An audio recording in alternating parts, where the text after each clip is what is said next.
In the last video, I told you how to be likable in 5 seconds or less. And the reason why I focus on such a small time frame is because I'm unlikable in 10 seconds or more. Today, I want to talk about sales, specifically sales mistakes, because people make so many of them. I've written about sales for 7 years and people just make mistakes. And you know what? I know I like to make fun of some people that make dumb mistakes, but you know, we all make these mistakes. I've been in business for 7 years running this particular social triggers business. I've been doing online stuff for 12 years. I still make sales mistakes too. It's normal. But here's the deal. We all know the importance of sales. When an entrepreneur asked Mark Cuban about the secret to success, he fired back, sales cure all. He's 100% right. Sales do cure everything. More sales means more revenue. More revenue means you can do what you love and make a great living doing it. Now, of course, it needs to be profitable revenue, but bottom line is more revenue usually means more profit. You no longer need to count pennies in the couch before you make a decision. The problem is, people often make huge mistakes in their quest for generating more sales. And I want to talk about each of them today. I'm Halpern, and you're watching Planet Derek, the place entrepreneurs turn to get ahead in business and in life. You're here because you heard, maybe I can help you sell more at higher prices without ever feeling salesy. And I can, especially when I show you how to eliminate each of these 7 deadly sales mistakes. Let's jump right in. First sales mistake. Have you ever heard the meme, "Buy Philippe"? I'm clearly up on the memes because I'm cool. But if not, I'll explain. There's a viral Instagram account known as Buy Philippe. And on it, it features conversations between men and women. Not just any conversations, though. Apparently, when some childish, misogynist men approach women on an online dating site and get rejected, they get hostile. Instead of blaming themselves for saying the wrong thing, they blame the women. It's so dumb. And while we can clearly see how dumb this is, the sad truth is that business owners make the same Buy Philippe mistake when they sell. Instead of looking at how they sell their products and services, they often blame the prospect for not buying. And that's the first deadly sales mistake. You see, they say things like, well, they should really have bought, but they just don't understand. They're so dumb. It's not my product, they just lack confidence in themselves. That's why they didn't buy. They need this, they just don't realize it. Someday they'll be smart enough to realize it. And sure, when we break it down, all of these things may be true, and it may make us feel better, but it doesn't matter. When people don't buy what you sell, even when what you're selling can change their lives, it's your fault. It means you didn't make them trust you. It means you didn't accurately describe the benefits of what you're selling. It means you didn't properly address all of their fears and concerns in your sales pitch. And while this may be a tough pill to swallow, it's actually kind of freeing. When you blame yourself instead of the prospect, that gives you the power to make the sale on your terms. Let's go to the next deadly sales mistake. Number 2, using gimmicks and tricks to make the sale. If you've seen my videos, you know that I hate discounting. It eats your profits, ruins your growth. I once had another entrepreneur call me out for this. He said, "What a load of bollocks." I think he was British. Do what I did. Double the cost of your service and advertise it on your website at the inflated price, then sell it on Groupon for 50% off. We sold 800 units. First, let's talk about the big elephant in the room. I got called an idiot because another entrepreneur thinks lying to their customers is a good idea. It's not even the main point. What happens when those 800 people realize they were lied to? Do you think there's any chance they'll ever go back to your business? Of course not. Smart business owners know that it's never about the first sale. It's always about the first sale and the sale after that and the sale after that. Even if you're in a business that's traditionally a one and done sale like wedding photos, you'll never generate any word of mouth by using these types of gimmicks. And that's why you should never use them. There are better ways to convert people into paying customers. You don't have to compromise your integrity or trick people. And that's why the second sales mistake is don't do it. The third sales mistake, selling what you want, not what the customer wants. When I ask business owners to tell me what they'd like to sell, they almost always lead with, "I want to sell." Well, here's a little inside information that I'm passing on to you because you're watching this. When you talk about what you want to sell, you already failed. One of the main things that will make you a better salesperson is that it's never about what you want to sell. It's always about what they want to buy. I first stumbled on this idea in an almost 100-year-old book by a direct mail advertising guy named Robert Collier. In this book, he told the story of the Book of Etiquette and how this book did nothing but collect dust in a stockroom. Who wants to buy a book of etiquette? Clearly not me, until one day, this guy named Nelson Doubleday brought it to life and sold 1 million copies. How? As Collier put it, not, you may be sure, any wave of culture or politeness sweeping over the nation, but simply the fear aroused in the readers of Doubleday's letters and advertisements that some unconscious gaucherie can't even say these words. Gaucherie? The problem with reading books from 100 years ago is they've got words that you know the meaning of, but you don't know how to say them. In this case, the bottom line, people bought the book because Nelson made people feel scared and embarrassed. It was all in how Doubleday sold the book, obviously. Instead of promising people a book of etiquette and buy this book of etiquette, he'd tell a story with a headline like, "Why I Cried After the Ceremony," "Why They All Laughed at Me," "Why She Blushed with Shame." And then the book flew off the shelves because they would tell a story about someone who was embarrassed and explain how they made a social mistake that made people judge them, and then eventually said, if you want to make sure you would never make these mistakes, here's this book you should buy. Here's why this works. Because no one wakes up and thinks, man, I sure need some etiquette in my life. What? No one thinks that. But everyone thinks about avoiding embarrassment. And Doubleday showed people how the Book of Etiquette accomplished that. And that's the secret. Stop selling what you want to sell. Start selling what people want and show them how they can get it when they buy their product. Now, of course, there are other strategies for this. This is just one of them. But this leads me to the next mistake, treating all your prospects the same. When you're looking to persuade someone to buy, the reality is this. They have all sorts of problems and objections that prevent them from buying from you. Now, you know it's up to you to persuade them. After all, you can't blame the prospect. But that doesn't change the facts. Some people do lack confidence. Some people do procrastinate.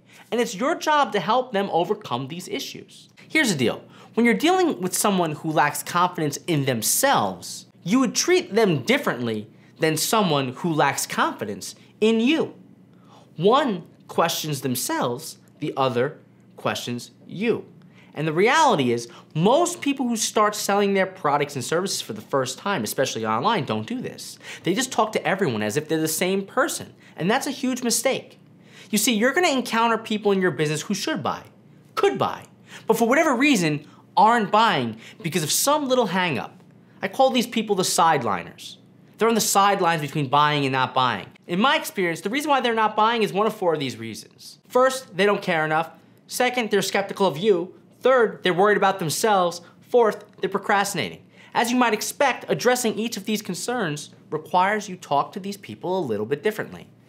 This is tough when you're selling online, where it's a one-to-many sales scenario, but it's not impossible. And it's definitely possible in a one-to-one sales scenario. But you should be aware of these types of problems. And you should be knowing that when you're talking to people, you can't treat everyone the same exact way just because it worked a different way for someone else. You have to put yourself in their shoes. Keeping that in mind, let's get to the 5th mistake. My work speaks for itself. People actually believe this. And every time I hear someone say it, I want to run around and hit my head against things. Knock myself out, because I've done the research. The same people who say it are also having a hard time showing people why they should buy what they're selling. Here's an example. I'm a professional photographer and my work speaks for itself, but when I open my mouth, I have a hard time closing the sale.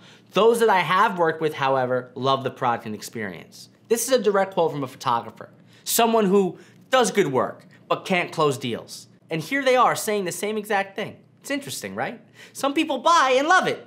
What about the rest of the people? Why is it so hard to encourage people to buy what you sell if what you're selling is so great? Well, when Ralph Waldo Emerson said, "Build a better mousetrap and the world will beat a path to your door," he was right. But he said that 100 years ago. The world changed. Now you need to be a better mousetrap, and you need the ability to show people why it's better, why it's important, and of course why they should buy right now. If you just create a good product, offer a great service, and just leave it up to your customers to decide for themselves, you may be waiting forever. There's no way you're gonna build a business. So I understand why people who believe my work speaks for itself believe it, but how many bad products do you see selling well? That's because having a great product is only one part of the equation. The next part of the equation is the ability to sell that product. In my experience, having a great product and selling it well has a 1 + 1 = 3 effect on your business. You may be confident in your ability, but there are people out there who aren't.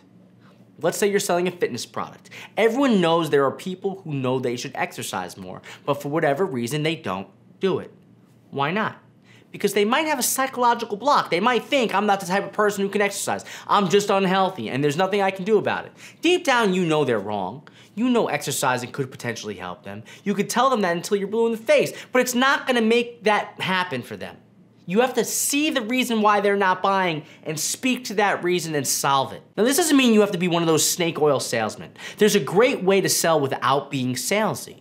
And it turns out, all you have to do is put yourself in their shoes and speak to them directly. That in mind, let's get to the next mistake. This is typically an online marketing mistake. I call it the surprise product launch. Let me paint a picture for you. You work on putting together a new course or a new service and you want to sell it to your people. You make all the finishing touches and you're proud of your work. So you fire off an email to your email list or you post about it on social media. Hey everyone, I'm so excited. I just put together this new product and you should buy it right here. Now, I know you probably won't write those exact words, but the point is that you work on a product and then when it's time to announce it, you announce it. Be honest, you ever done this? You finish the product, you get so excited the next day, it's here. It's a big mistake. You should never do that. The reason why is because selling successfully is about building anticipation as much as it's about delivering a great product. You have to make people want what you're selling before you start selling it. You have to let them know it's coming. Many people don't know how to do it, so what they do is they just announce it to the world. They don't put a date, they don't let them know that something big's coming up. They don't even send an email and say, hey, on February 1st, I've got a big thing to share with you. You should check your inbox. You can't do that. You want to maximize the exposure of your new product or service. So you should spend some time leading up to that sale to let people know something is coming. For me, I like to often give away a bunch of free content that is linked to the eventual offer that I'm gonna sell as a way to kind of set the stage. And then inside that content, I'll mention that I have something big to announce on a specific date.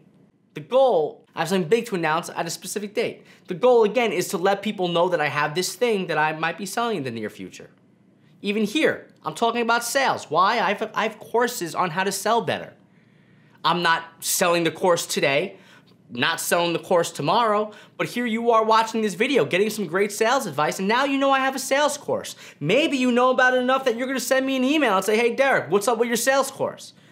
And I'm gonna tell you it's not for sale, but the point is that you now know about it. And in 6 months or 8 months, when I eventually launch the sales course, you now know what I'm talking about. That's how it works. Many people don't do this. They just surprise people with an offer and wonder why people are shocked or dismayed. Hey, you're selling something? You spent 2 years sending me free content. You spent 2 years posting a great picture on Instagram every day. You spent 2 years sending me all these tweets. Now you want money from me? Is this a scam? That's what happens. But if you set people up and let people know it's coming, it's a much better reaction. People are more open to the sales pitch. No one feels tricked. And that leads me to the final thing. The 7th mistake. People bury their heads in the ground. This is a big mistake. Ignoring it is not gonna fix the problem. I've been building businesses online for 12 years, and over time I've seen people start businesses, get successful, and they fade away. Why? Some people get early success and they stop learning. They think they don't need to consistently invest in themselves or their businesses, and they use their current success as justification.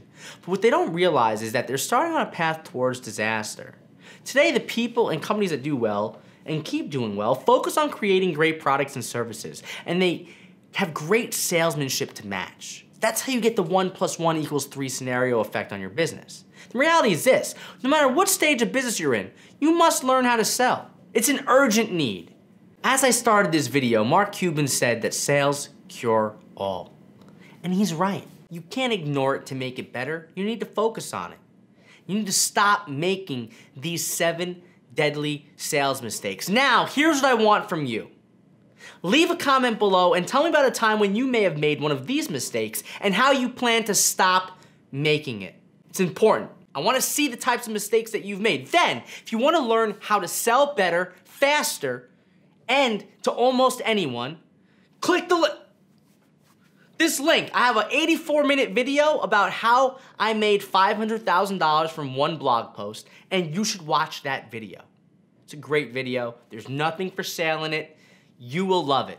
In the meantime, if you like this video, like the video. If you're new here, subscribe to my channel. And if you haven't yet, hit the notification bell. Get alerted when I have more videos just like this. And I'll see you tomorrow.